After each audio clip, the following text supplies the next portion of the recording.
Masuk. Iya, masuk.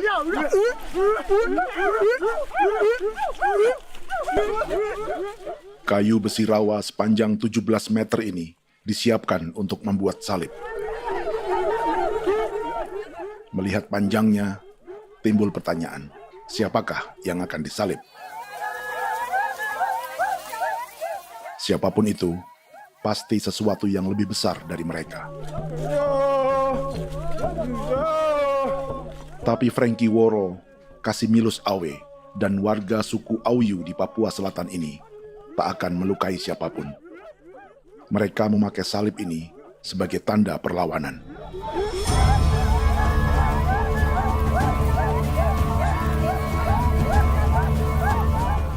Yang mereka lawan memang lebih besar, yaitu pemerintah Republik Indonesia. Pemerintah sedang mengincar 2,5 juta hektar hutan orang Papua untuk proyek tanaman industri pangan dan energi.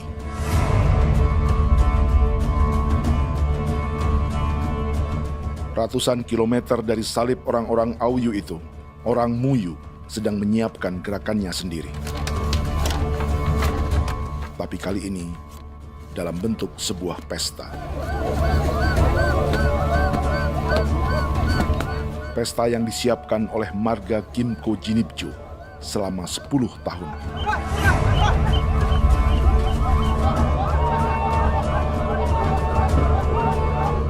Sosok di marga ini adalah Willem Kimco, orang asli Papua yang tak punya kartu identitas kewarganegaraan manapun.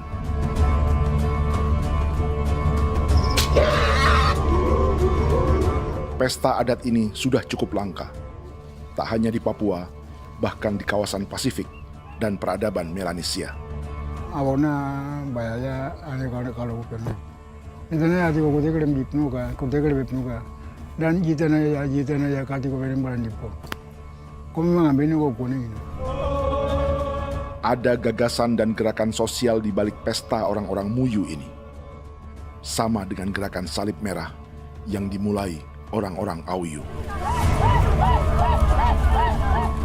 Salib ini akan menjadi yang terbesar dari 1.800 salib merah yang telah ditancapkan berbagai suku di Papua Selatan dalam 10 tahun terakhir. Ribuan salib merah yang dipadukan dengan palang adat adalah tanda larangan yang menyatukan unsur-unsur adat dan agama. Kami percaya bahwa kalau memang kami sudah tidak mampu untuk menyelesaikan persoalan ini, dalam hal ini perusahaan tidak bisa masuk, berarti kami minta bantuan kepada nenek moyang dan Tuhan. Atribut perang orang Auyu ini diukir atau dilukis, digambar di batang salib ini dengan tujuan bahwa kami larang dengan sangat keras. Jadi apabila siapapun, baik dari antara kita sendiri yang melanggar batas ataupun pihak lain yang mau mengganggu keselamatan hak tanah adat kami, maka kami siap untuk melakukan ancaman perang. Salib-salib ini tidak ditancapkan di halaman-halaman gereja, melainkan di tanah dan hutan adat, di dusun-dusun sagu, dan di tempat-tempat yang disakralkan. Sebab 1.800 palang adat dan salib ini memang bukan semata tentang agama, tapi untuk mencegah negara dan perusahaan memasuki tanah dan hutan adat mereka. Papua bukan tanah kosong.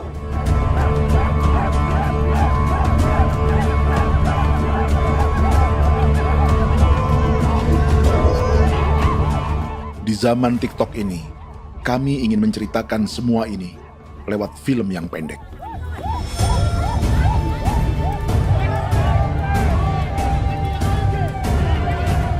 Tapi kami jelas gagal.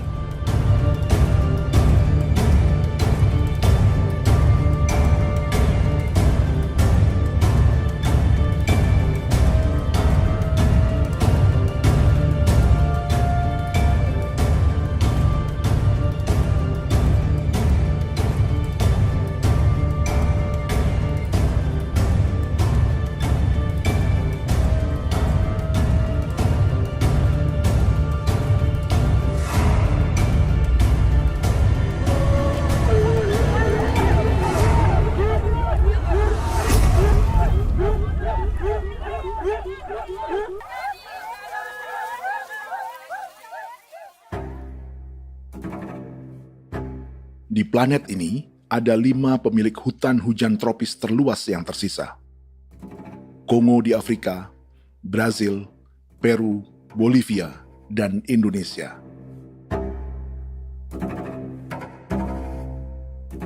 Di Indonesia, satu-satunya pulau yang hutannya masih terjaga adalah Papua, pulau terbesar kedua di dunia setelah Greenland.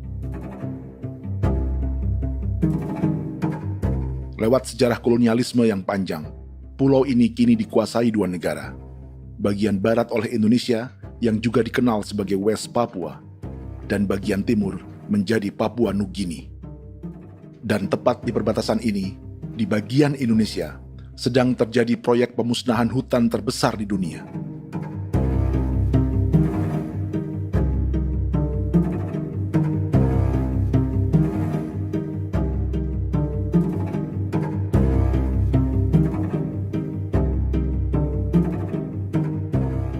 Pemerintah Indonesia sedang membuka lebih dari 2,5 juta hektar hutan untuk sawit, tebu, padi, dan peternakan. Ini disebut proyek strategis nasional untuk lumbung pangan dan energi yang jadi ambisi 3 presiden. Bagian terbesar direncanakan untuk mencetak sawah seluas 1,3 juta hektar. Lalu bagian lain akan ditanami tebu seluas 560.000 hektar untuk gula dan bioetanol. Setiap liter bensin di Indonesia akan dicampur bioetanol 10% atau E10. Ada 10 perusahaan di proyek ini, dan semuanya dimiliki oleh 1 keluarga saja. Berikutnya, ada areal sawit seluas 400.000 hektar untuk biodiesel. Targetnya mencampur 50% solar dengan minyak sawit atau B50. Dan terakhir, pemerintah akan membuka peternakan seluas 380.000 hektar. Jadi, apa yang salah dengan proyek pangan dan energi ini? 5 orang Papua dalam film ini akan menjawabnya.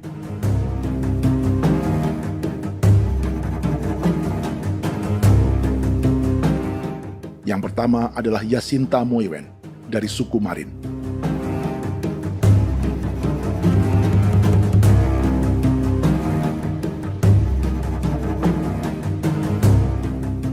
Yasinta dan warga di distrik Ilwayap di Merauke sudah menjadi korban.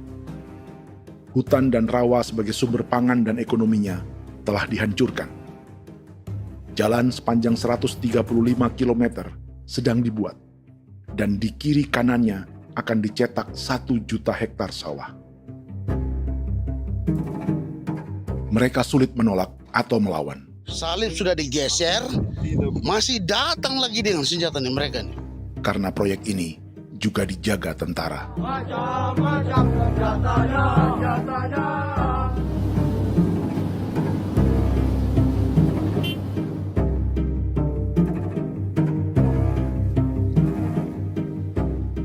Yang kedua adalah Natalis Buer di distrik Tanah Miring, Merauke. Petani milenial ini merasa ditelantarkan. Sebab setelah hutannya diubah menjadi sawah, sebagian sawah-sawah ini tak tergarap.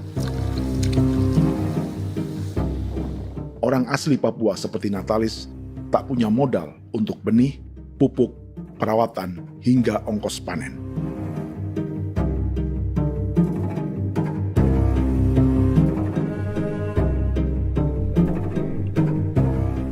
Orang ketiga adalah Vincent Kuipalo dari suku Yenan di distrik Jagebob, Merauke.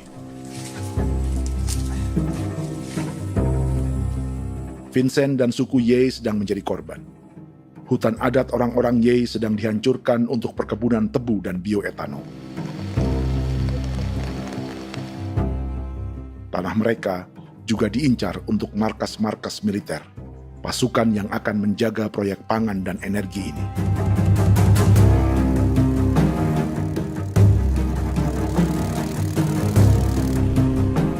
Yang keempat adalah Frankie Woro dari suku Auyu di distrik Fofi, Kabupaten Bovendigul.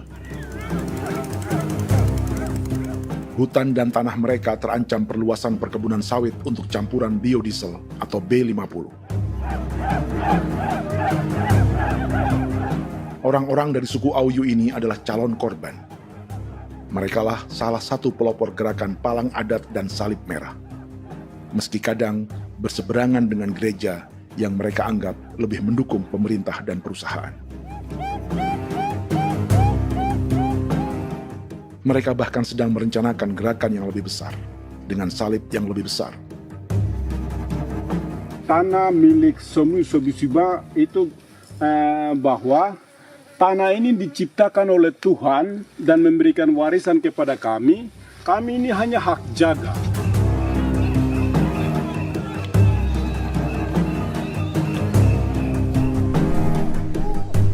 Sosok kelima adalah Willem Kimco dari suku Muyu di Bovendigul. Tokoh adat dari Muyu ini hidup di garis belakang proyek negara, sehingga belum menjadi korban.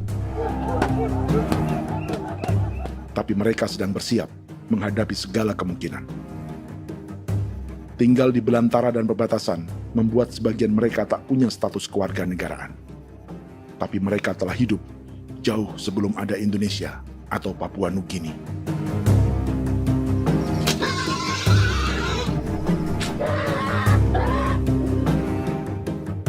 Kelimanya mewakili jutaan orang asli Papua yang sedang terancam eksistensinya.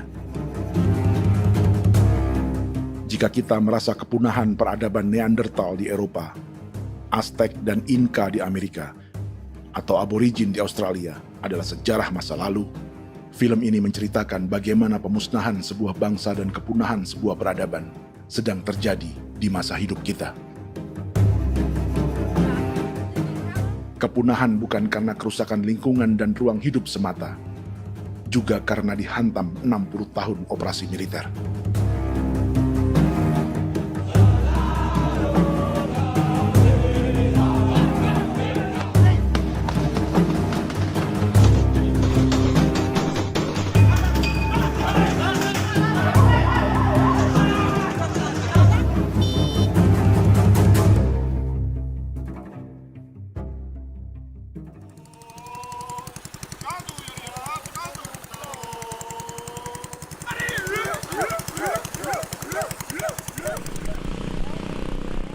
Frankie Woro dan orang-orang Auyu sedang berburu. Tapi lokasi perburuan mereka mulai dikuasai perusahaan perkebunan sawit.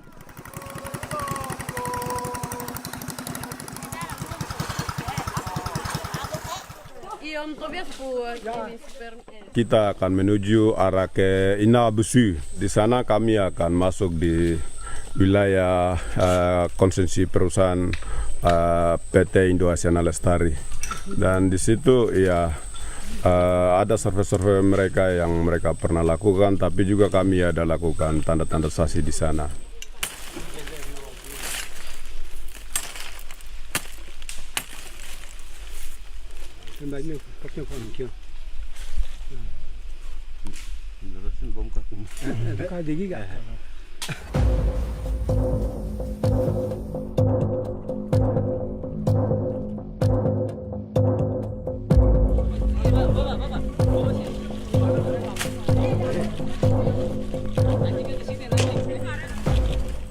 Dapat dengan yang induknya, tapi karena induknya dia lari dan terlambat kerja, akhirnya yang bisa kita dapat dia punya anak ini saja.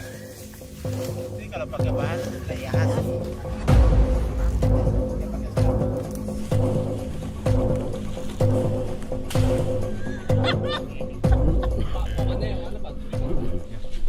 Pohon ini pohon bitanggur, dia punya kayu ini kita biasa gunakan untuk kerja perahu, dan juga kulit depu getanya itu kita pakai untuk kerja ini, panah-panah ini lem, jadikan lem ini, panah-panah. Hutan ini adalah supermarket bagi suku Auyu. Juga lumbung pangan atau bank untuk menyimpan deposito kekayaan alam. Hutan juga tempat yang penuh dengan sejarah suku, situs budaya, dan tempat-tempat sakral. Inilah yang sedang mereka pertahankan dari incaran pemerintah dan perusahaan. Untuk semua alasan ini, mereka menancapkan ribuan salib merah.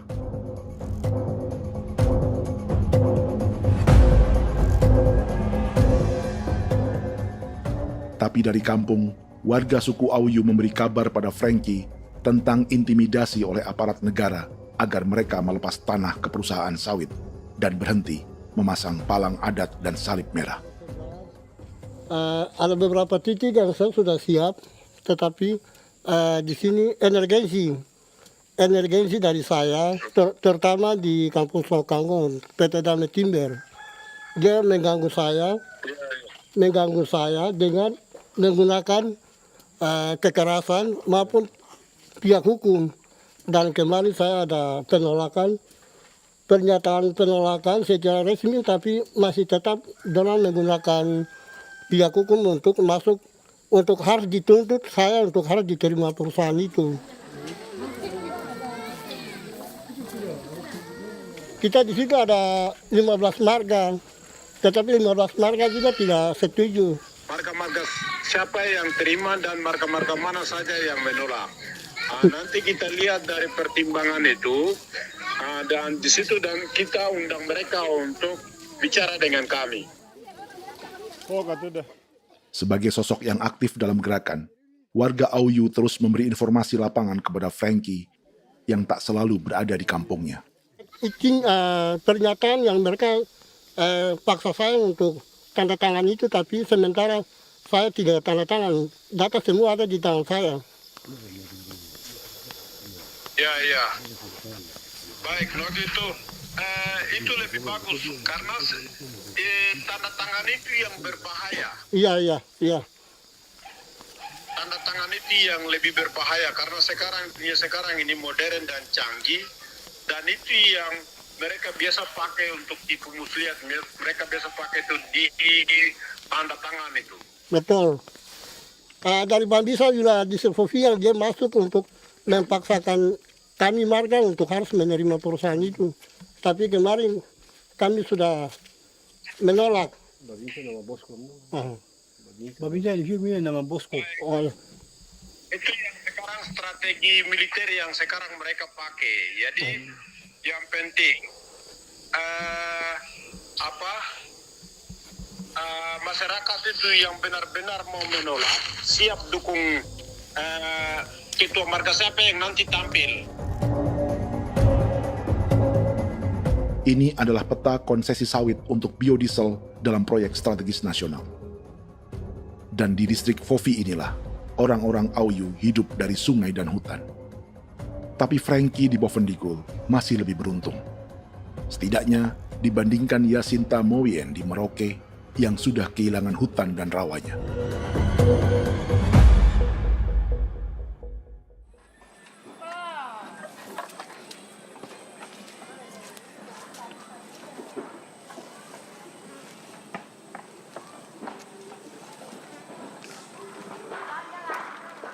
Yasinta dari suku Marin adalah petani sayur di Kampung Wanam, distrik Ilwayap, Merauke.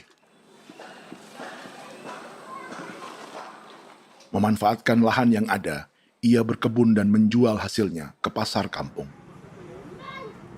Ini ekonomi warga di Wanam untuk menghasilkan uang, lalu memberi barang kebutuhan yang tak bisa mereka produksi sendiri. Tapi kehidupan sebenarnya ditopang oleh ekosistem hutan dan rawa. Inilah sumber pangan utama dan peradaban mereka.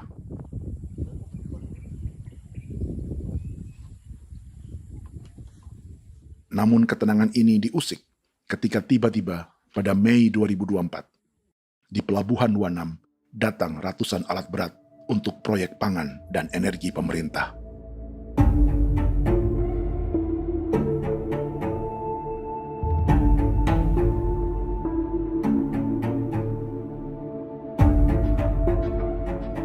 Kami masyarakat setempat kami tidak tahu. Kami kaget pagi-pagi kapal sudah ada di pelabuhan kami.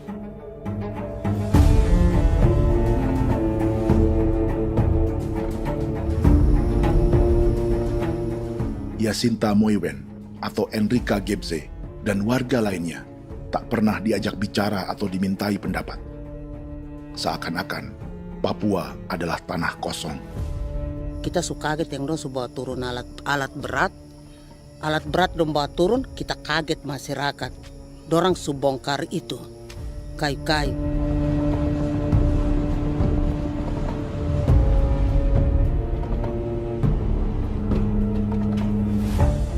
Bersamaan dengan alat-alat berat itu, juga berdatangan tentara Indonesia untuk mengawal proyek pembukaan hutan milik Jacinta.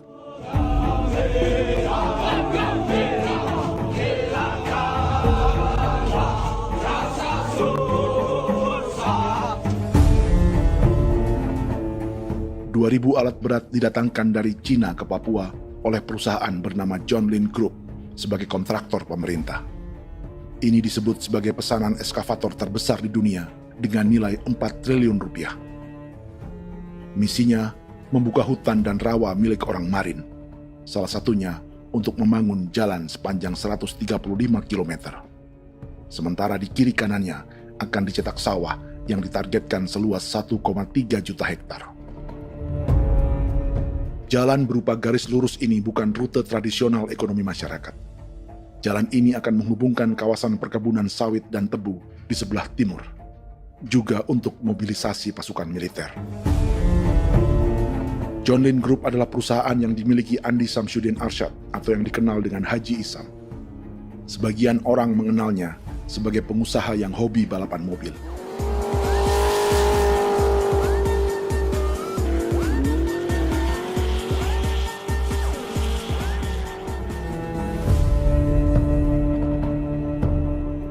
Tapi di Kalimantan, ia berbisnis batu bara, perkebunan sawit, pengolahan karet, penerbangan, perkapalan, dan biodiesel. John Lin Group kini juga menjadi pemilik perkebunan tebu dan pabrik gula terbesar di Indonesia. Sayapnya melebar dari Kalimantan hingga ke Bombana, Sulawesi Tenggara. Perkebunan tebu, pabrik gula, dan industri bioetanol inilah yang juga sedang dikembangkan di Papua. Foto ini adalah momen ketika Isam bersama kerabatnya, Menteri Pertanian Amran Sulaiman dan Menteri Pertahanan Syafri Samsudin meluncurkan program biodiesel atau B50 di Kalimantan Selatan. B50 artinya setiap 1 liter solar, 50%-nya akan dicampur minyak sawit. Perusahaannya, PT John Lin Agroraya, menjadi salah satu pemainnya.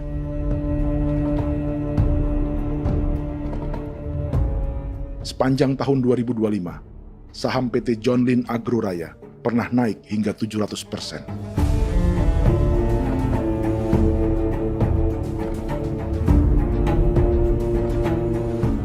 Perusahaan sawitnya yang lain, PT Pradiksi Gunatama, sahamnya bahkan pernah naik 4.000% hanya dalam 1 tahun.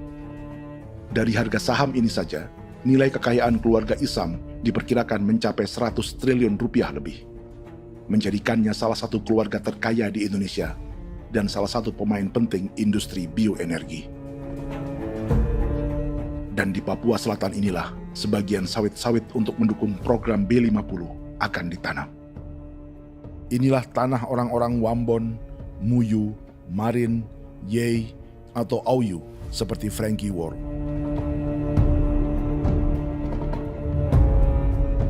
Haji Isam pernah menjadi tim kampanye nasional Presiden Joko Widodo dalam pemilu 2019 saat melawan Prabowo. Bintang Mahaputra Utama diberikan kepada Saudara Andi Syamsuddin Arsyad. Beliau berjasa luar biasa dalam mendorong pertumbuhan ekonomi daerah maupun nasional. Setelah menjadi presiden, Prabowo memberi gelar kehormatan Bintang Mahaputra Utama pada Isam.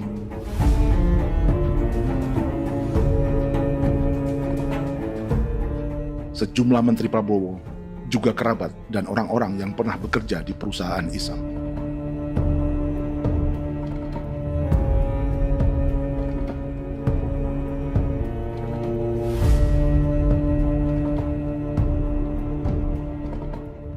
Lawan sebesar inilah yang sedang dihadapi Jacinta di kampung Wanam, Merauke. Atau petani perempuan lain seperti Enrika Gebze. Jadi alam kita ini sudah rusak. Jadi kita itu biasa jalan dari sini tuh harus pasang jerat di situ, harus cari makan di situ lagi. Itu tempat-tempat itu pasang-pasang jerat, tempat babi, rusa, sekarang sudah tidak ada lagi.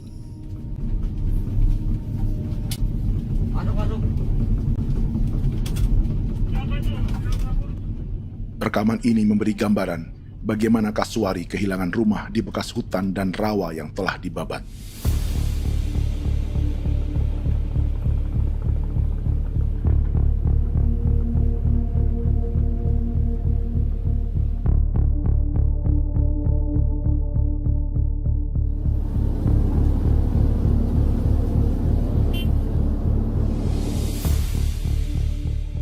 Keterlibatan tentara dalam proyek pangan dan energi di Papua memakai dalih bahwa ancaman terhadap negara kini tak hanya perang secara militer, tapi juga melalui pangan dan energi. Kementerian Pertahanan pun terlibat karena proyek ini dianggap operasi militer selain perang. Jadi tugas kamu adalah menjaga sumber cadangan pangan nasional. Macam-macam senjatanya, Proyek ini menambah panjang alasan mempertahankan kehadiran tentara di Papua dalam 60 tahun terakhir. Saat ini, jumlah tentara Indonesia di Papua mencapai 56.000 personel, atau ada 1 tentara untuk setiap 100 orang Papua. Bandingkan dengan rata-rata nasional, di mana hanya ada 1 tentara untuk 696 penduduk Indonesia. Itu belum termasuk polisi. Artinya, 1 orang Papua dijaga lebih banyak senjata dari rata-rata penduduk Indonesia. Tanah dan hutan diambil secara sepihak untuk kepentingan pembangunan batalion dan bandar antariksa. Ini bentuk perampasan masyarakat. Penolakan kehadiran markas-markas militer terjadi di sejumlah tempat di Papua. Tak hanya karena trauma dan ketakutan, juga karena mengambil tanah-tanah adat.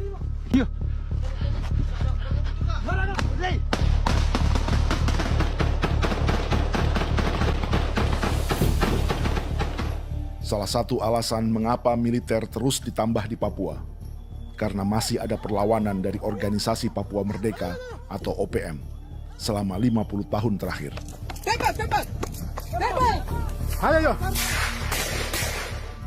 Tapi kekuatan militer OPM diperkirakan hanya 1.430 personel dan 360 pucuk senjata. Selebihnya, mereka menggunakan senjata tradisional.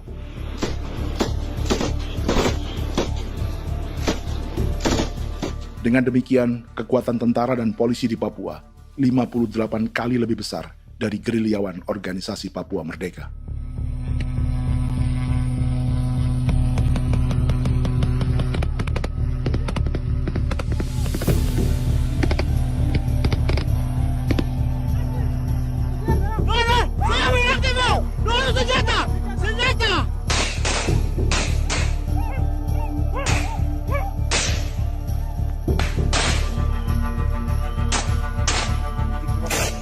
Sebagian tentara berada di garis depan pertempuran, tapi sebagian besar lainnya terlibat operasi non-tempur menjaga proyek pemerintah dan investor swasta. Seperti Batalion Infanteri Teritorial Pembangunan di distrik Jagebob, Merauke ini. Lokasinya bersebelahan dengan konsesi lahan tebu untuk gula dan bioetanol milik PT Murni Nusantara Mandiri. Baik perusahaan maupun markas militer, keduanya mengambil hutan milik suku Ye dari marga Kuipalo. Tapi orang datang tanam ini saja di sini, tanam papan nama ini. Victor Kuipalo menunjukkan apa yang terjadi. Jadi kita juga kaget ini. Nah, kalau ini papan nama ini memang ini papan nama ditanam tapi bukan haknya mereka yang ini. Ini hak kami di sini, hak dusun kami, marga Kuipalo yang punya hak dusun ini. Setelah memasang patok, alat berat mulai bekerja untuk membangun markas militer di tanah orang Ye.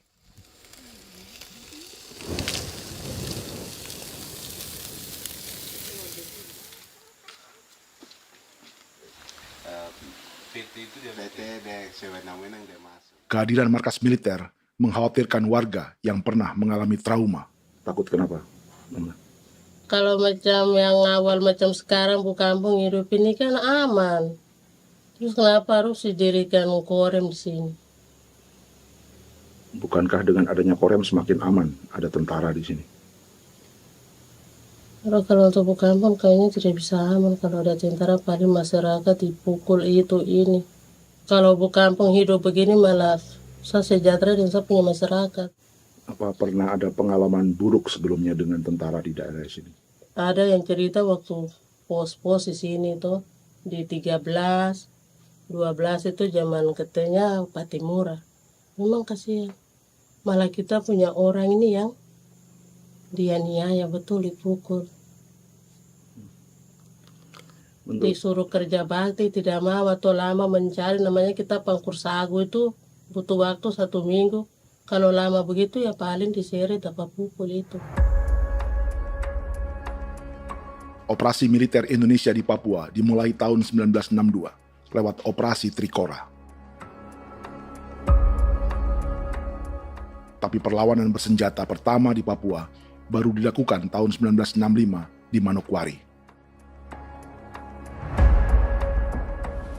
Nanti tanggal 1 Mei jam 12.30 pemerintahan di Irian Barat mutlak akan jatuh di tangan.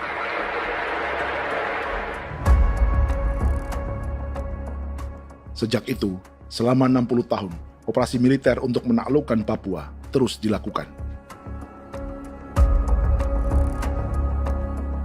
Salah satu operasi militer paling berdarah adalah Operasi Wibawa untuk memenangkan Indonesia dalam jajak pendapat tahun 1969. 643 orang tewas di Paniai. Lalu disusul 4.146 korban tewas antara tahun 1977 hingga 1978.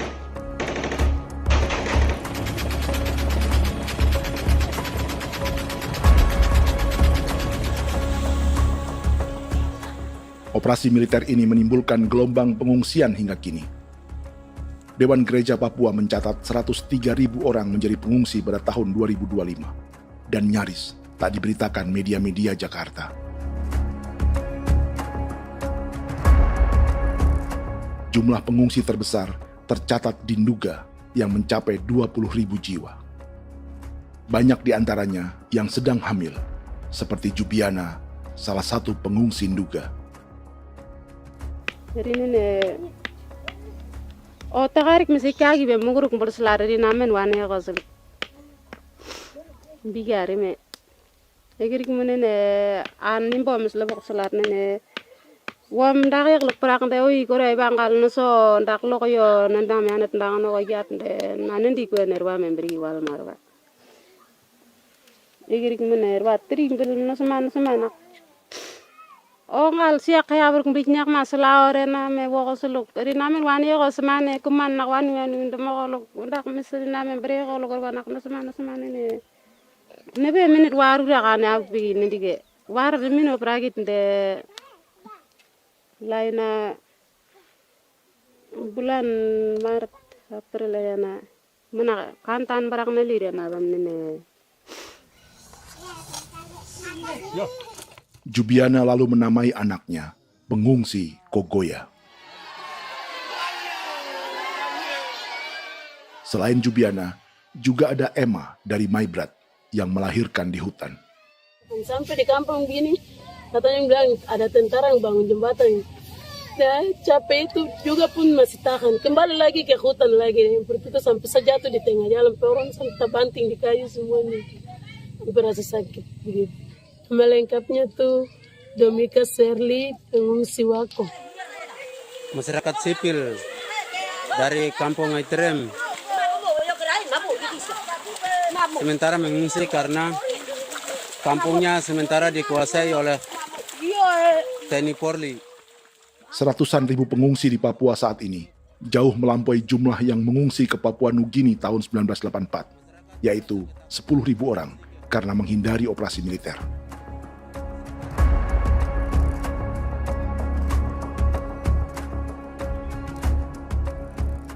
Bersamaan dengan operasi militer, eksploitasi sumber daya alam Papua juga dilakukan sejak masuknya tambang emas dan tembaga Freeport pada tahun 1967.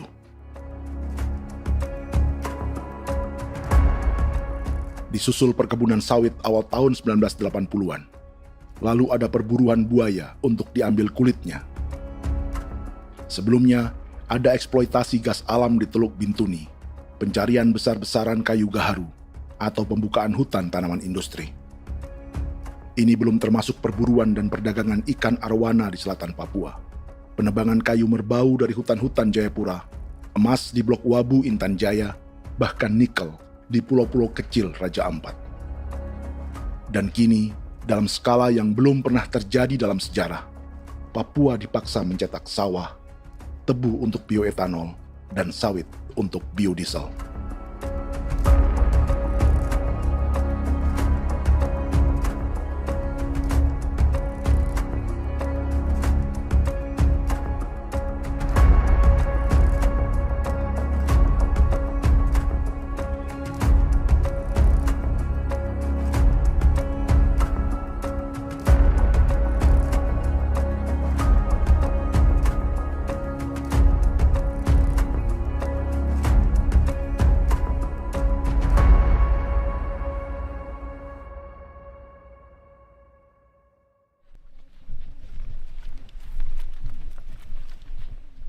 Inilah yang sedang menimpa keluarga Vincent dan Victor Kuipalo di Merauke.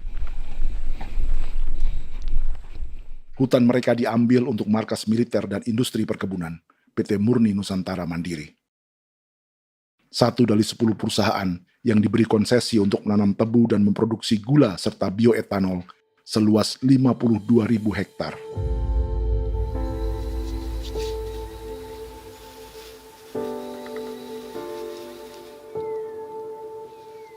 Perusahaan ini dianggap mengambil hutan dan tanah orang-orang Ye, terutama marga Kuipalo, yang memiliki hak adat terhadap 2.300 hektar hutan.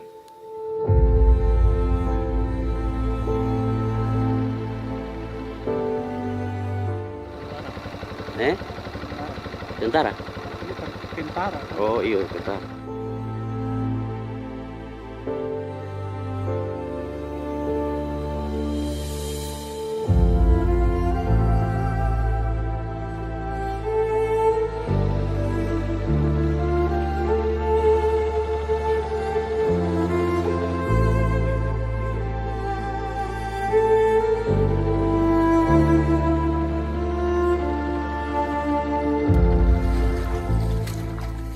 Keluarga Kuipalo sedang melihat apakah perusahaan semakin mengancam tanah mereka. Dan kekhawatiran itu terbukti. Iya, makanya tadi saya bilang ini dari sini saja dekat, ini sudah masuk di dalam ujung lapang ini. Ini hutan, yang ini hutan yang dorong ada bongkar sekarang ini. Ini sudah punya alat sudah dekat ini. Dekat sekali ini. Ini sini. Nacau, kelapa itu yang jalan lama, jalan setapak ini.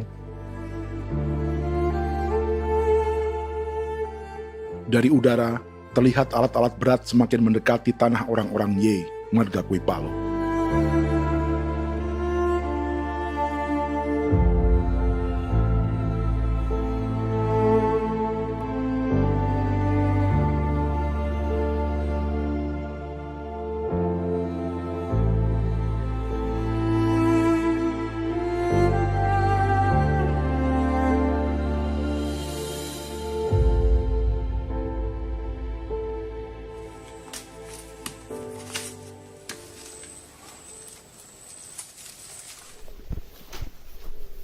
Keesokan harinya, Victor dan kerabatnya memberi tanda cat merah di pohon-pohon yang berada di batas tanah mereka.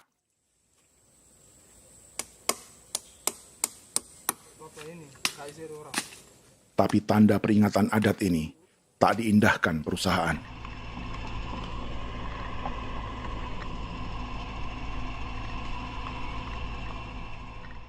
Dua bulan kemudian, perusahaan tetap memasuki tanah marga Kuipalo.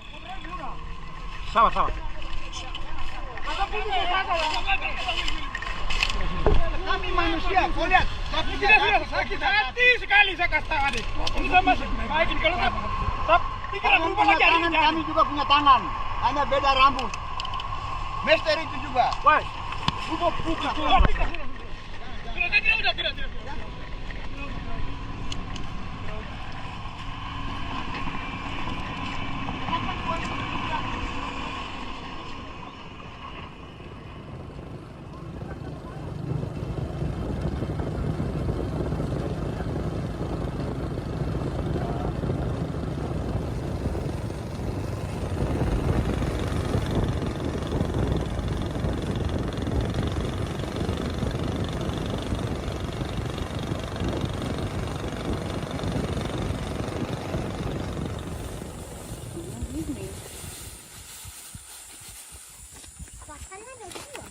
bisa masuk sini.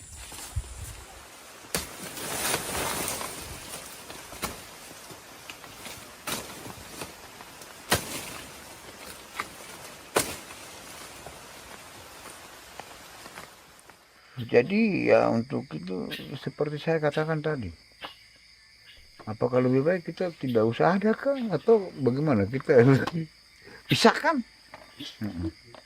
pisahkan dari negara ini kan, jangankan tuh.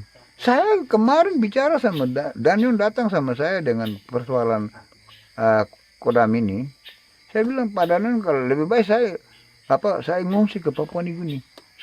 Dia bilang, aduh Bapak jangan begitu. Ya memang kalau tidak bisa menghargai kami, lebih baik pilihan yang itu yang saya memilih. Lebih baik saya pindah dari sini. Saya mengungsi ke Papua Nugini, di negara tetangga. Masih di laut. Apa?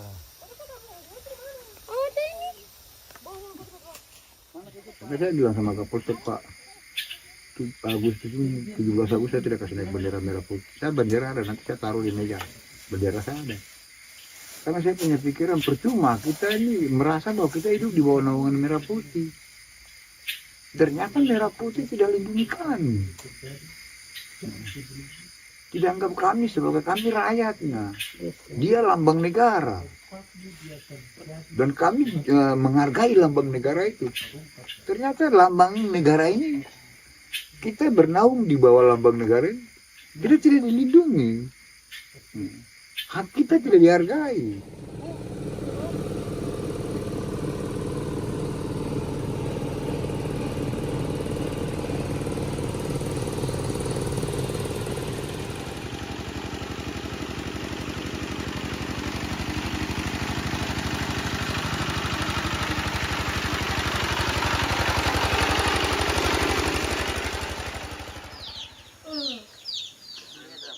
Marga Kuipalo dari suku Ye terus mendapat teror dan intimidasi agar melepas tanah mereka yang hanya dihargai Rp300.000 per hektar.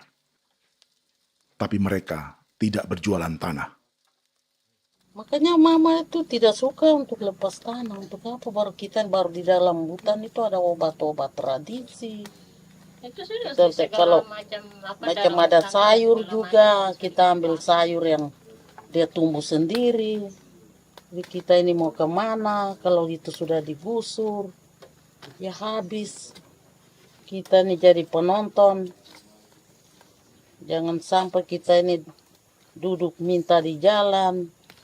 Jadi kita tidak mau seperti itu. Makanya tanah itu kita tidak melepas. Tapi mungkin orang lain tuh dia senang saja. Lebih baik saya pegang uang merah dulu. Saya bisa beli-beli itu ini. Nanti datang uang sudah habis, gembel, mau cari kemana lagi, hutan sudah habis, mau makan ikan di mana, kali sudah hancur. Seperti Yasinta di Wanam, suara dan gerakan kaum perempuan Papua sangat nyaring dan tak bisa diabaikan. Saya sebagai perempuan tolak untuk perusahaan masuk di sini. Karena kalau saya terima anak-anak saya mau dikemanakan, mau tinggal di mana. Apapun yang terjadi saya tetap tolak. Demi tanah ini saya akan berjuang, demi saya punya anak-anak. Yang katanya mengutamakan anak Papua, nyatanya yang kerja kebanyakan ya orang-orang Jawa. Saya sendiri orang Jawa, tapi bukan mau bicara yang tidak-tidak. Memang kenyataannya seperti orang-orang Papua itu diterbelakangkan, kurang diutamakan, gitu.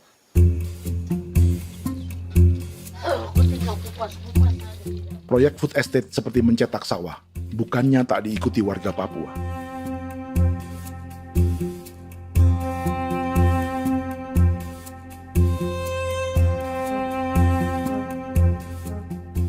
Salah satunya Natalis Buer di distrik Tanah Miring, Merauke.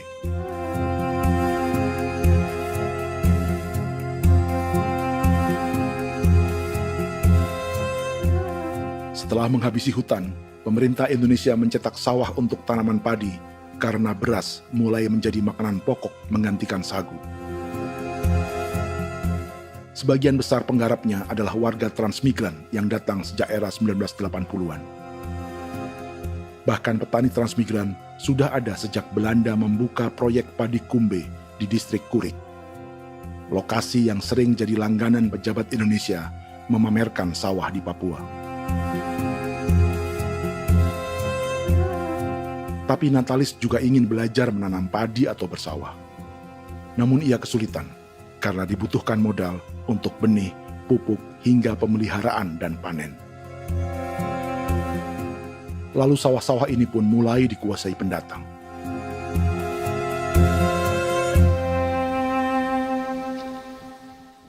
Tapi sejauh ini di kampung kami ini yang saya lihat memang ada kelompok kami punya di sini yang sudah tergabung dalam Gapoktan, kemudian masuk dalam optimalisasi lahan.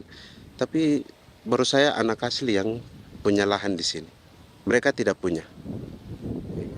Pemerintah dalam hal ini adalah Kementerian Pertanian bersama-sama Kementerian Pertahanan yang dalam hal ini pada garis di bawahnya adalah TNI Angkatan Darat memberikan support yang maksimal kepada masyarakat khususnya di Merauke dalam rangka. Saya kemarin habis 9 juta. 9 juta ya? Iya, 9 juta karena dia sudah tidak dipakai toh. Ya. Perempuan Papua seperti Filomena juga mau bertani.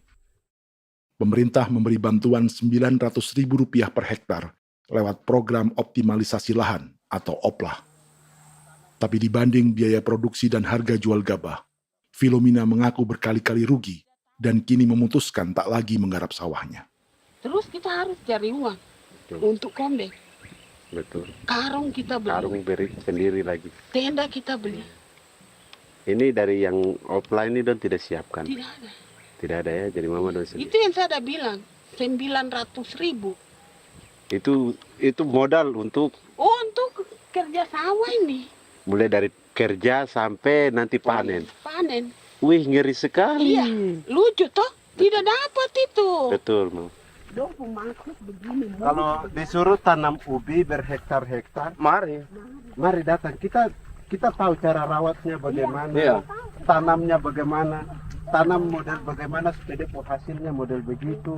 Kita tahu. Kalau yang ini kan kita baru belajar.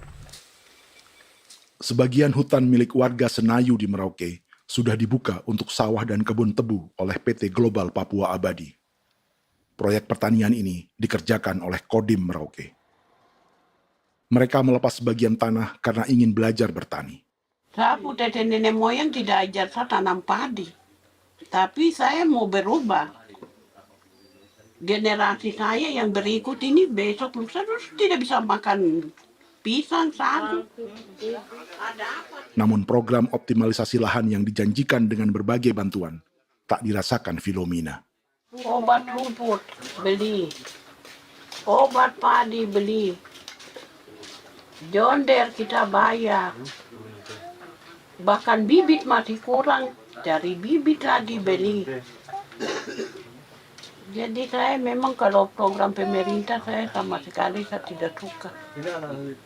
Baku tipu saya.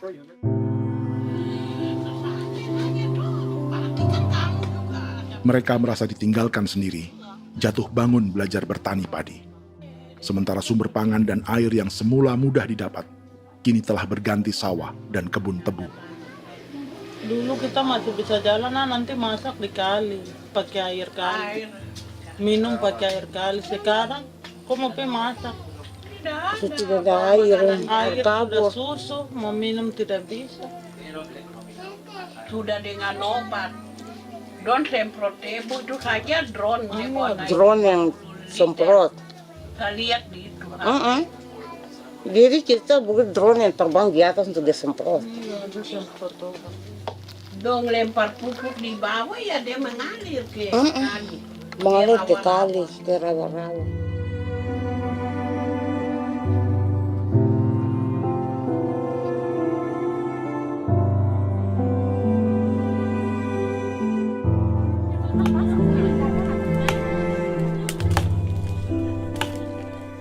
Seperti pertanian sawah bagi orang Bali atau Toraja, Bagi orang Auyu dan suku-suku lainnya di Papua Selatan, sagu juga bukan semata tentang pangan.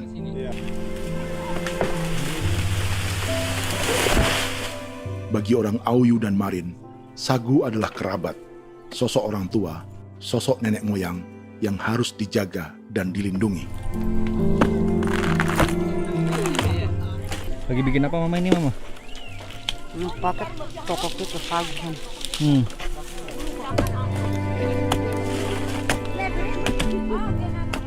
Kami diingatkan oleh leluhur, sagu itu tidak boleh digusur dan tidak boleh diganggu dengan cara apapun, dan di dalam rangka kepentingan apapun tidak boleh. Kamu harus bela, bahkan sampai nyawa pun harus menjadi taruhan demi membela keselamatan pergerakan sagu di atas tanah ini.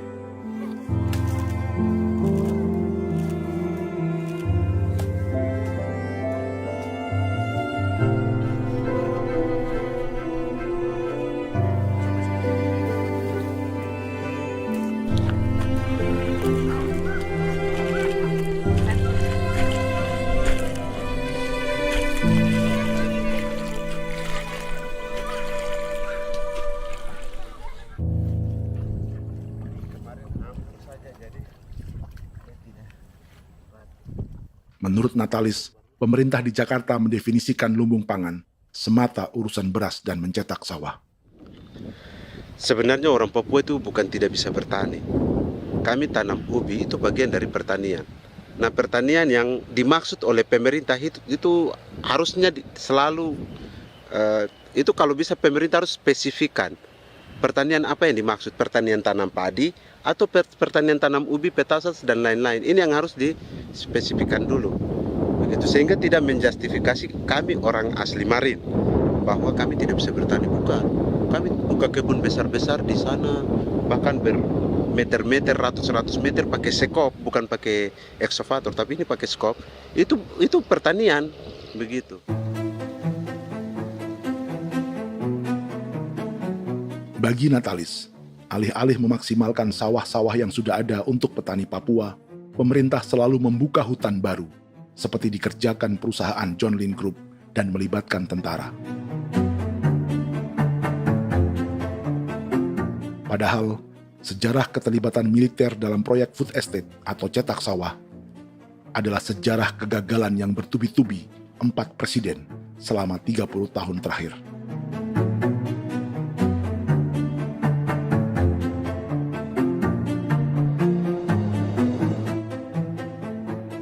Papua bukan yang pertama menjadi proyek lumbung pangan yang melibatkan tentara.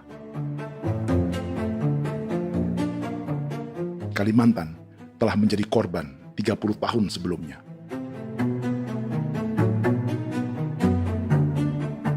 Ini adalah bekas hutan yang sudah dibuka di Pulang Pisau, Kalimantan Tengah.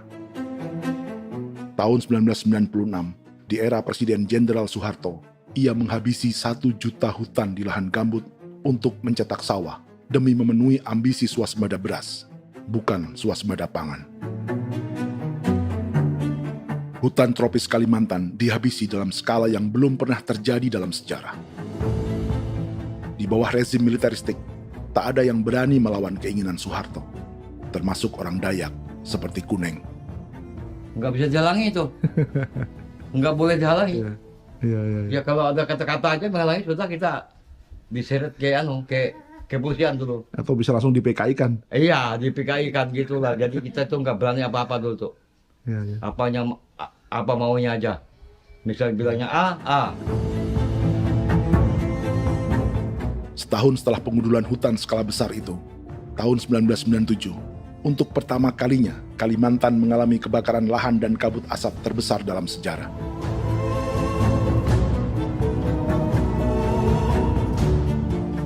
Sebagai ilustrasi, ini kondisi kabut asap tahun 2015.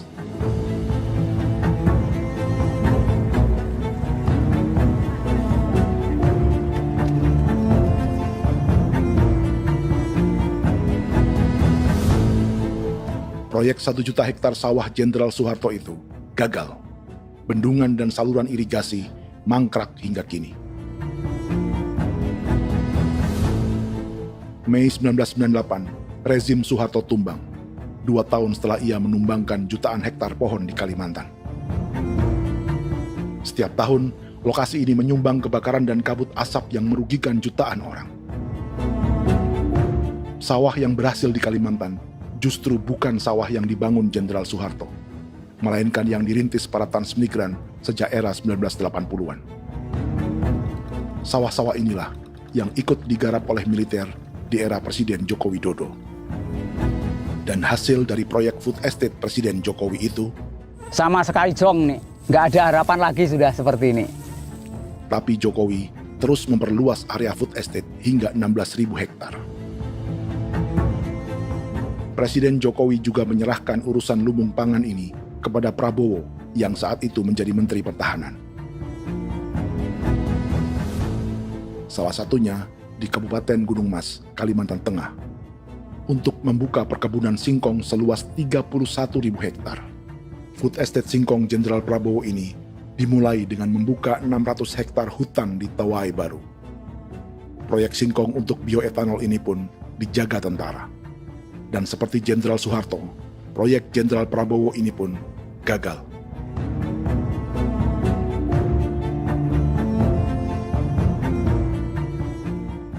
Dengan reputasi ini, Joko Widodo dan Prabowo justru sedang membuka 2,5 juta hektar di Papua.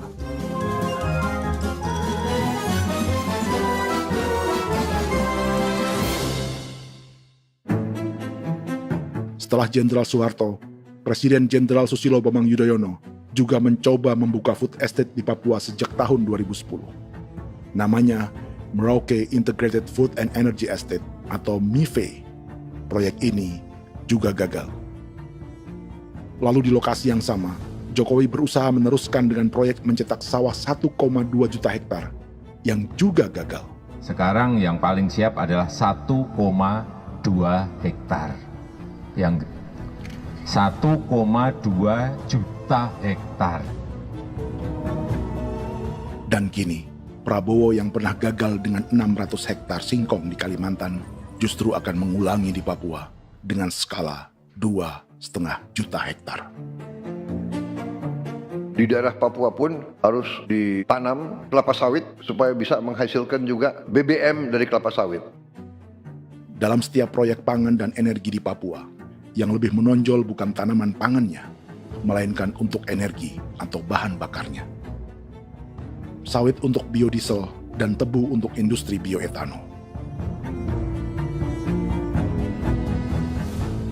Ada 10 perusahaan yang diberi konsesi hingga 0,5 juta hektar untuk tebu. Dan 10 perusahaan itu dimiliki oleh 1 keluarga saja.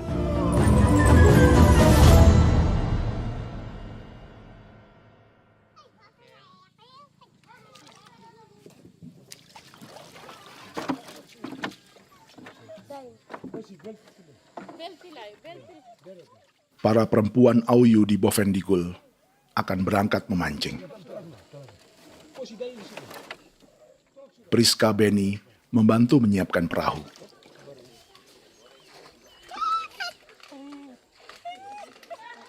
Mereka akan mengumpulkan bahan pangan di hutan untuk persiapan acara penancapan salib merah berikutnya.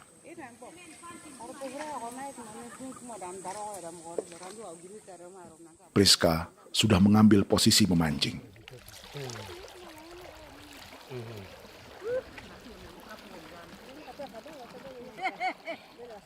1.800 salib merah telah dipasang di wilayah adat berbagai suku di Papua Selatan untuk menghalau perusahaan sawit dan tebu.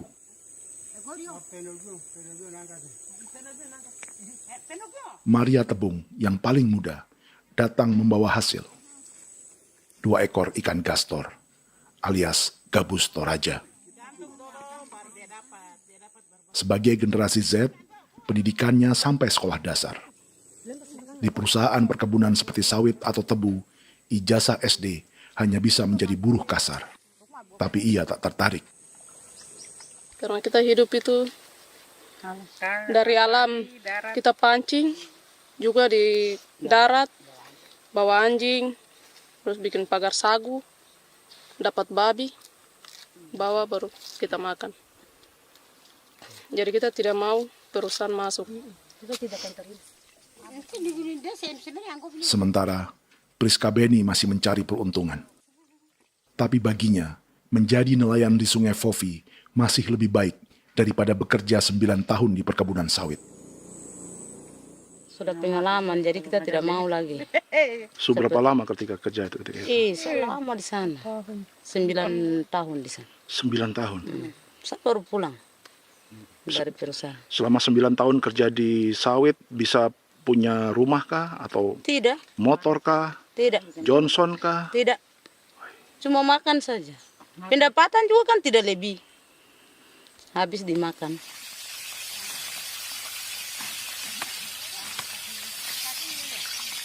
Satu minggu libur berapa hari? Tidak libur. Minggu tetap kerja? Tetap kerja. Tidak bisa ke gereja? Hari Minggu kerja. Hari Minggu juga kerja. Dia tidak mengenal agama perusahaan itu. Di grup perusahaan sawit Korindo, Priska digaji 2 juta rupiah per bulan dan tinggal di mes karyawan. Tapi gaji itu dipotong bahan makanan atau BAMA rata-rata 1 juta rupiah setiap bulan. Korindo adalah grup perusahaan yang salah satu usahanya adalah hutan tanaman industri dan sawit di Bovendigul dan Merauke. Di Papua, mereka memakai bendera PT Tunas Sarwa Ema. Perusahaan ini pernah memberi bantuan pada Keuskupan Agung Merauke. Keuskupan Merauke belakangan mengeluarkan pernyataan mendukung proyek strategis nasional di Papua. Umat Katolik yang memprotes sikap gereja tersebut ditangkap polisi. Jadi selama 9 tahun tidak bisa nabung? Tidak. Makan saja. Makan saja. Makan saja. Menabung bagaimana? Keperluan banyak. Tidak sampai. Habis di anak-anak uang sekolah. Uang 1 juta itu mana sampai. Mau nabung juga tidak cukup. Sudah pengalaman, jadi kalau di sini perusahaan mau masuk tidak.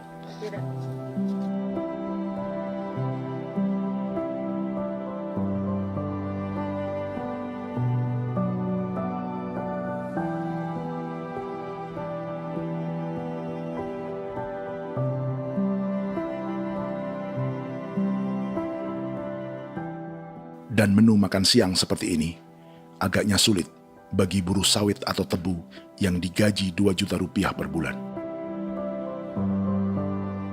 Generasi Z seperti Maria Tebung atau generasi milenial seperti Priska Beni punya matematika ekonominya sendiri.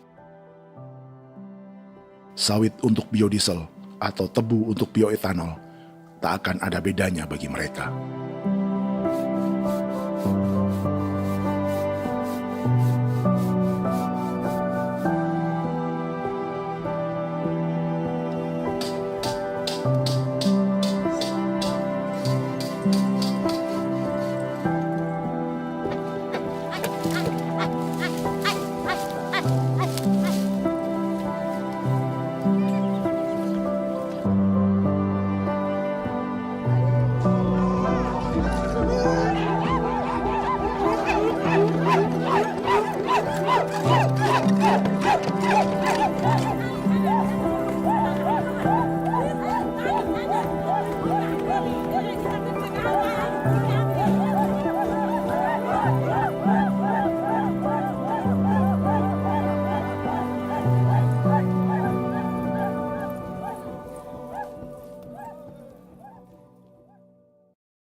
Perkebunan tebu 1,5 juta hektar di Merauke adalah ide 3 presiden untuk menggenjot penggunaan bioenergi sebagai campuran bahan bakar fosil.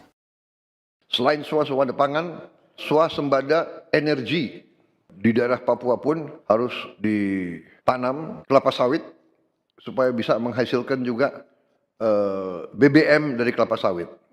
Juga tebu menghasilkan etanol. Singkong, kasava juga untuk menghasilkan etanol. Bioetanol adalah bahan bakar nabati atau tumbuhan yang dapat dicampur dengan bensin. Sama dengan program biodiesel yang mencampur solar dengan minyak sawit.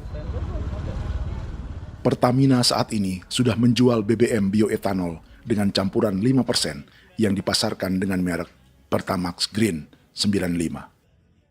Tapi pemerintah ingin menaikkan kadarnya menjadi 10% atau E10.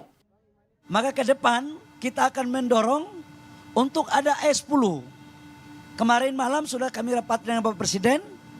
Bapak Presiden sudah menyetujui untuk direncanakan mandatori 10% etanol. Idenya untuk mengurangi ketergantungan pada bahan bakar fosil yang diimpor dan menimbulkan polusi.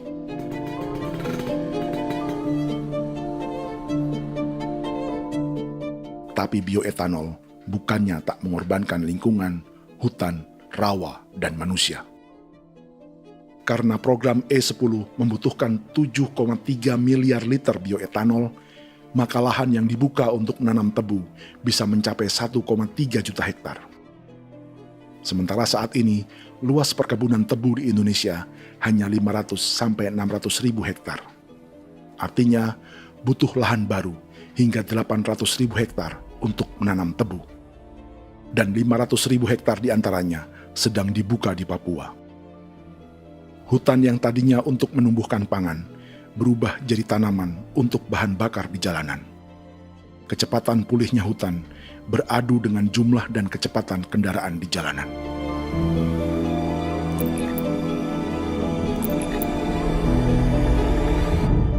Dahaga terhadap energi tak pernah bisa dipuaskan. Setelah minyak sawit untuk biodiesel, dunia kini merambah singkong, jagung, dan tebu untuk bioetanol. Benua Amerika, Eropa, sebagian Afrika, hingga separuh Asia kini mulai memakai bioetanol sebagai campuran bahan bakar.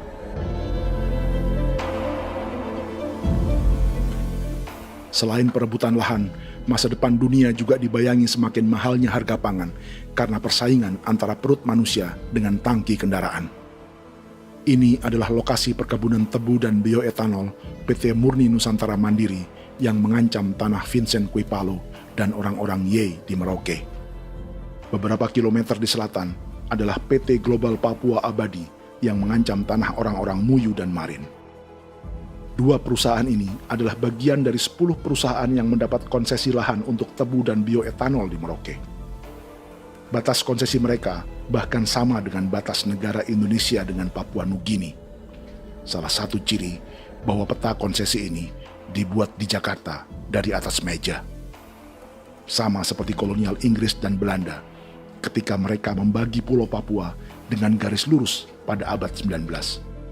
Seakan Papua adalah tanah kosong.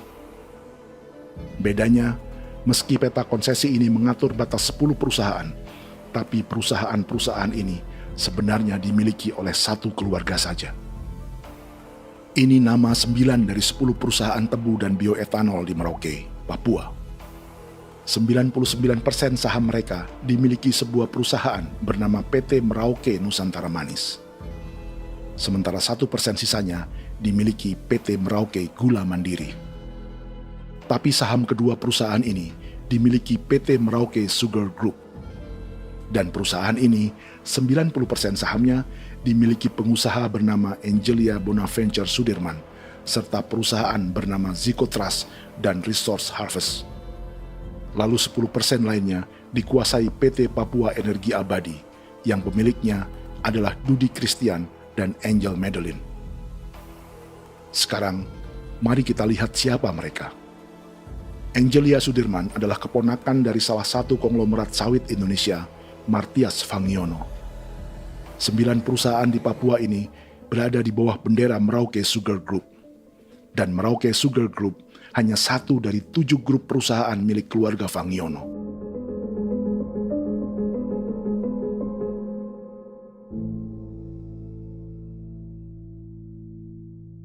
Ini Martias Fangiono.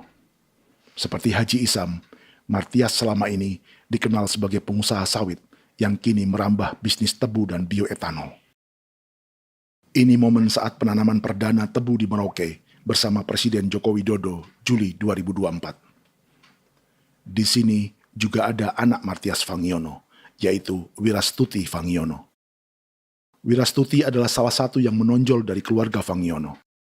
Tahun 2025, Forbes mencatatnya sebagai konglomerat termuda dengan kekayaan 23 triliun rupiah yang mengendalikan 2 grup usaha, FAP Agri dan Surya Dumai Industri. Keduanya adalah perusahaan sawit dan biodiesel. Anak dan bapak ini adalah investor utama bagi Jokowi dan Prabowo untuk proyek tebu dan bioetanol di Papua. Sementara yang ini adalah Martua Sitorus, pemilik raksasa agribisnis dunia, Wilmar International, yang juga memegang konsesi sawit di Papua lewat berbagai perusahaan. Tapi Martua kini memakai bendera baru, yaitu KPN Corporation atau Karunia Prima Nastari. KPN inilah yang memiliki kelindan bisnis dengan keluarga Fangiono untuk proyek tebu Merauke. Apalagi grup Wilmar yang didirikannya juga pemain gula utama di Australia. Tahun 2010, Wilmar membeli 100% saham perusahaan gula terbesar Australia, Sucrogin. Akuisisi senilai 1,5 miliar dolar Amerika ini langsung menjadikan Wilmar pemain tebu terbesar kelima dunia. Sebagian bibit tebu yang ditanam di Merauke adalah varietas yang dikembangkan Lembaga Riset Gula Australia atau Sugar Research Australia. Sugar Research Australia lalu menjalin kontrak pengembangan bibit dengan PT Global Papua Abadi milik Fangiono. Tapi masalahnya, Sugar Research Australia adalah badan publik yang tugasnya memajukan petani tebu dan sebagian dananya berasal dari pajak warga Australia. Itu artinya, warga Australia membiayai pengembangan bibit tebu untuk investor dan pemerintah Indonesia. Dokumen ini menunjukkan bahwa lembaga yang dibiayai warga Australia itu pernah memiliki kontrak penyediaan bibit dengan PT Global Papua Abadi milik keluarga Fangiono.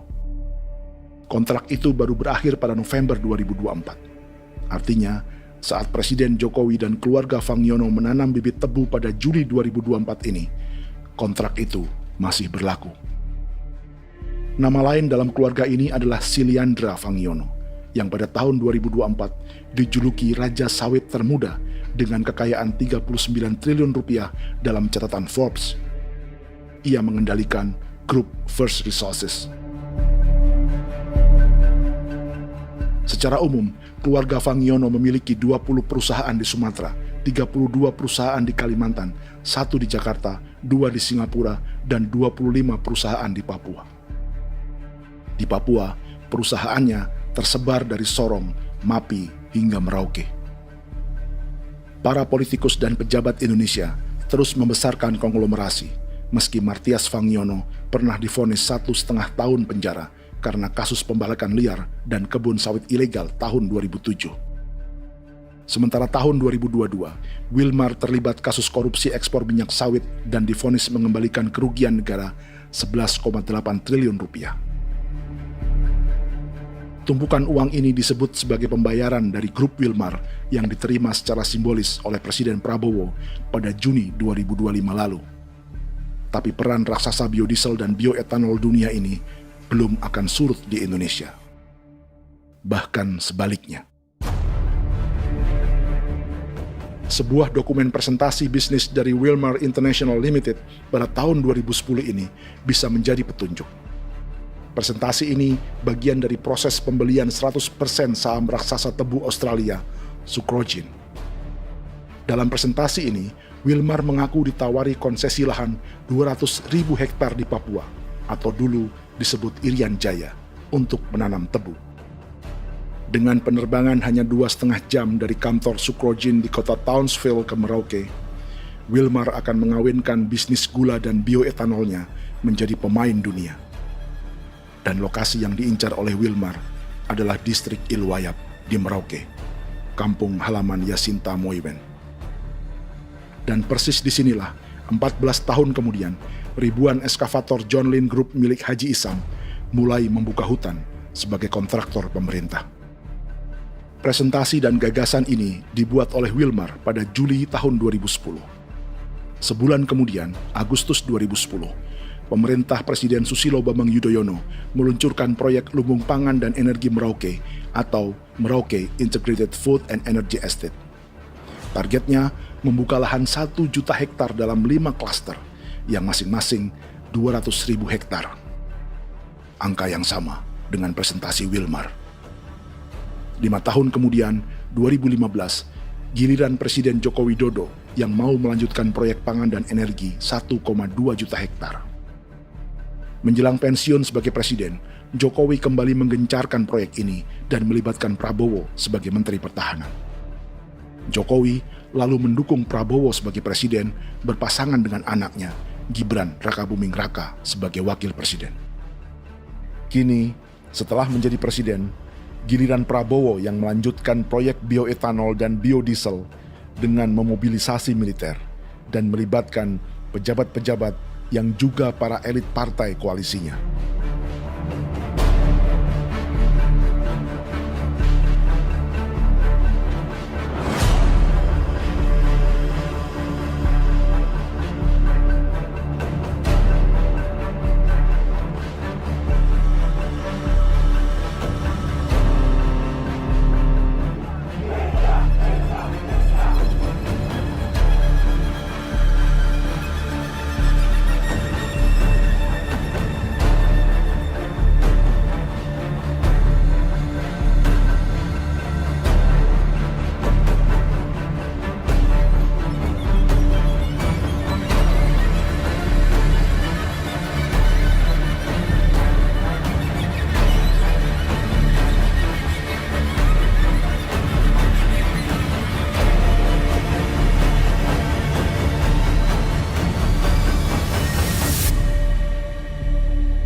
Tahun lalu, hutan-hutan di Pulau Jawa dalam waktu singkat berubah menjadi perkebunan tebu di bawah rezim kolonial Belanda. Orang Jawa menjadi buruh dan petaninya dipaksa menanam tebu. Dari kolonialisme dan politik tanam paksa itu, Belanda memperkaya negara dan para investornya. Tak puas membuka hutan untuk perkebunan di Jawa dan Sumatera, kolonial Belanda menanam tebu hingga di Suriname dan mengerahkan ribuan orang Jawa sebagai buruh pada tahun 1890. Inggris yang sudah menguasai negara seluas India dan Papua Nugini pun masih menanam tebu jauh di tengah Samudra Pasifik, di tanah orang-orang Fiji. Lalu memindahkan puluhan ribu orang India menjadi buruh di sana. 200 tahun sebelumnya, ratusan ribu orang Afrika bahkan diperbudak untuk bekerja di perkebunan-perkebunan tebu Spanyol dari selatan Eropa hingga Karibia, Kuba, atau Jamaika. Jika dulu tebu menjadi gula atau emas putih, kini cerita kolonialisme tebu berlanjut di Papua untuk bahan bakar nabati atau bioetanol. Dan seperti semua cerita tentang kolonialisme, akan ada yang berpesta dan ada yang membayar. Dalam setiap cerita pesta kolonialisme, baik di Jawa, Karibia, atau di Papua, selalu melibatkan para elit lokal, dari pejabat, perwira, hingga agamawan. Tapi dalam setiap kolonialisme, juga selalu ada cerita tentang mereka yang mempertahankan diri dan melawan.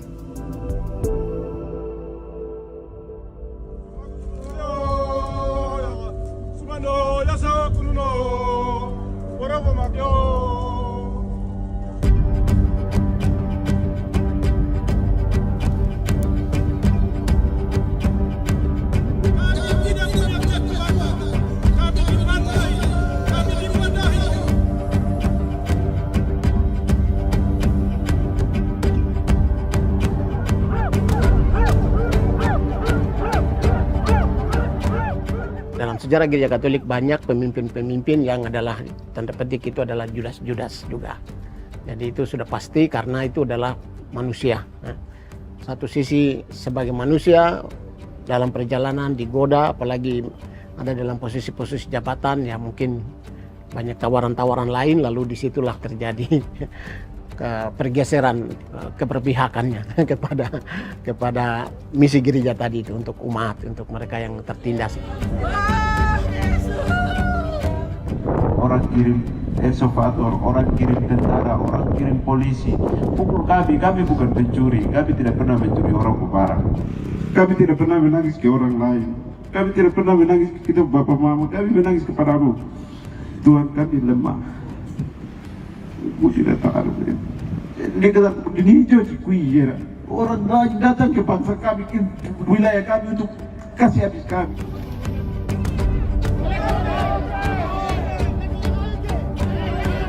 Ya Hakimam Dehi, Ya Hakimam Dehi, Bono Ya Hadikul Dehi, Bono Ya Hadikul Dehi. Kita buat sasi seperti begini untuk menolak perusahaan apapun yang masuk di tanah kami. Kalau kita kasih, kita bikin rusak sekarang, kita punya generasi berikutnya mau dapat kemana.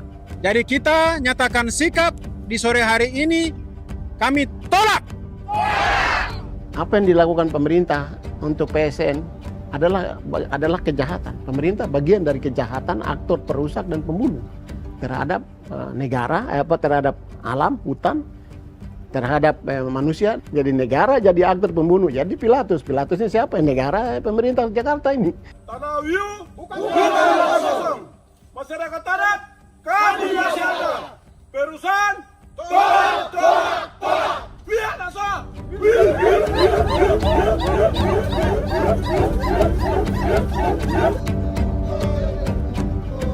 Jika tanah adat dan hutan adat hilang, kami mau hidup di mana? Maka di sini saya mau bilang, negara jangan tipu-tipu kami lagi.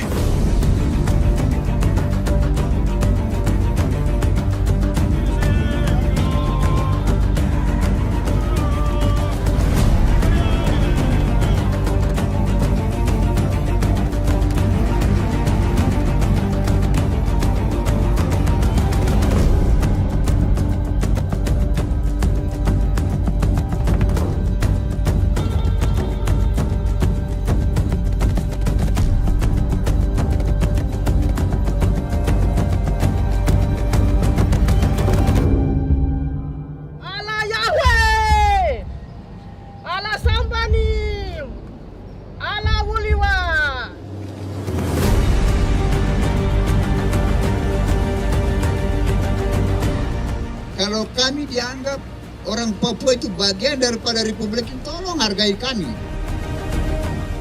Dengan adanya PSN, PT John Hindruk yang sudah menerobos tanah kami dan hutan kami, merusak alam kami. Itu yang kami datang ke Jakarta jauh-jauh dari Papua. Kami mau bersuara kepada Bapak Presiden Prabowo Subianto, di mana keadilan untuk masyarakat Papua. Tolong lihat masyarakat Papua yang sudah mati. Kami bersepakat menyatakan, 1. Gereja-gereja di Indonesia mendukung masyarakat adat yang menolak proyek strategis nasional di tanah Papua. 2. Gereja-gereja di Indonesia menolak militerisme dan otoritarianisme di Indonesia.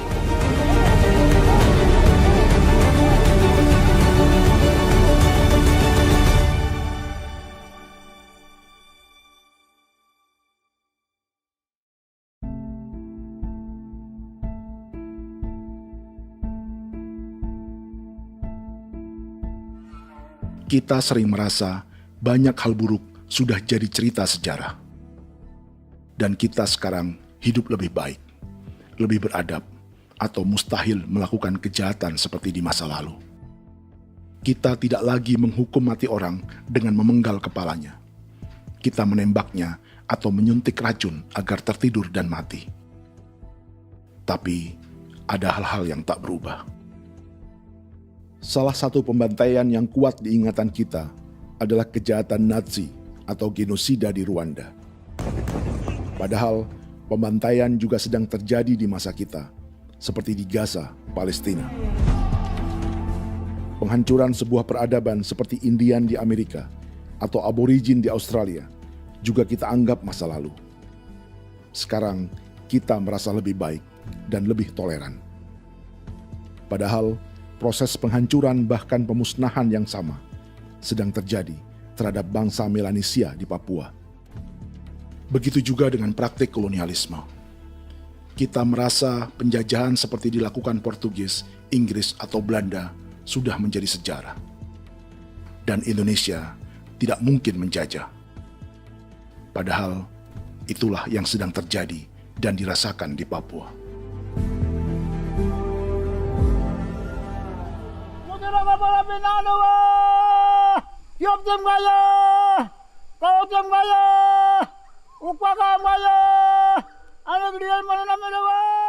Jalannya sejarah ini disadari Willem Kimco di pedalaman Bovendigol, Papua. Hidup terpencil dan tak tersentuh urusan negara bukan berarti selalu aman.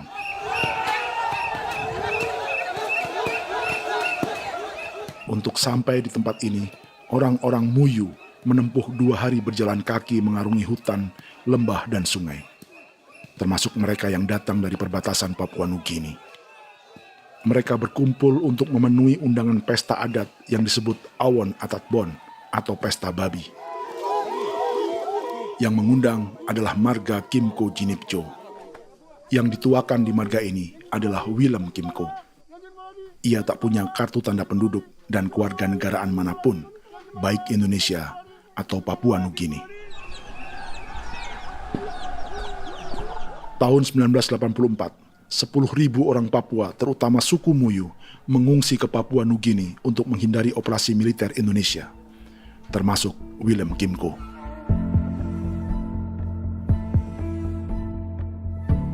Apa yang membuat pesta adat ini istimewa? Apa bedanya dengan acara serupa yang dihadiri pejabat, tokoh agama, LSM, atau yang direkam oleh kru televisi dan konten kreator? 18. Pertama, untuk membuat pesta babi, orang Muyu perlu persiapan selama 10 tahun. Sebab, babi-babi yang akan jadi bagian dari pesta ini tak boleh dibeli, alias harus dipelihara sendiri. Babi-babi ini bukan bantuan pejabat pemerintah, gereja, atau LSM.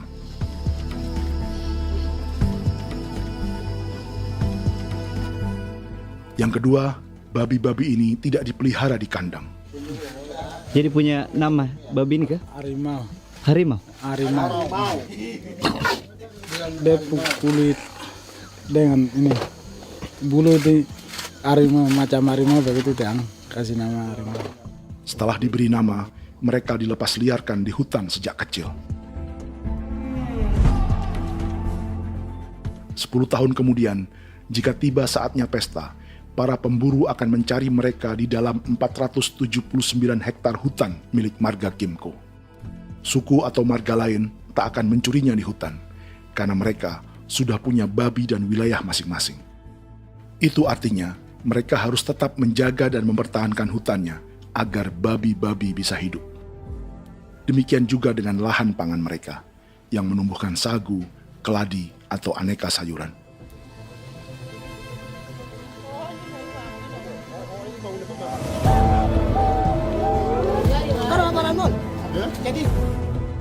Yang ketiga, dalam Awon Atatbon atau pesta babi, binatang ini tidak dimakan secara gratis.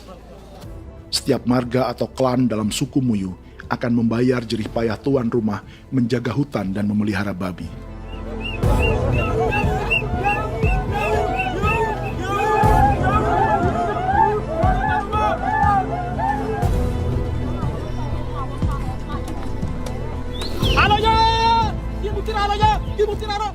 Ini seperti arisan untuk menjaga budaya dan lingkungan.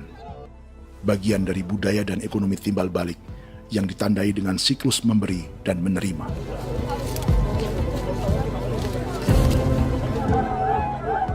Ini juga cara orang Muyu membangun dan memperluas aliansi.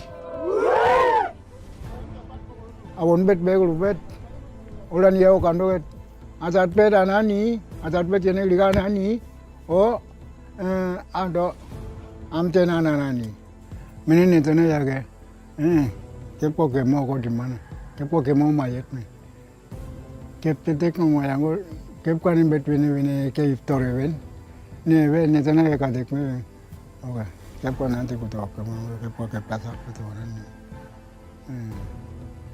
Kene man gini wan jo. Koko kati bolon ja bengo.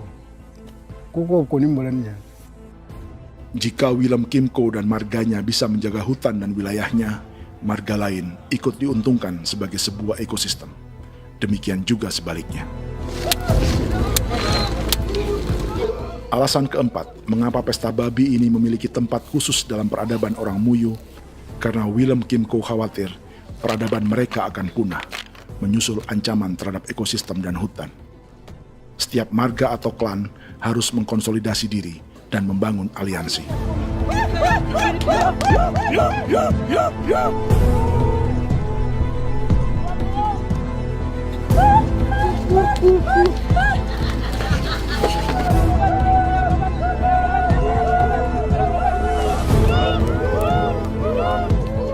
Kekhawatiran Willem dan orang-orang Muyu tak berlebihan. Ruang hidup mereka bersinggungan dengan proyek bioetanol dan biodiesel pemerintah Indonesia. Mereka juga tahu apa yang telah dan sedang menimpa suku lain seperti Auyu di Bovendikul atau Yainan dan Marin Anim di Merauke.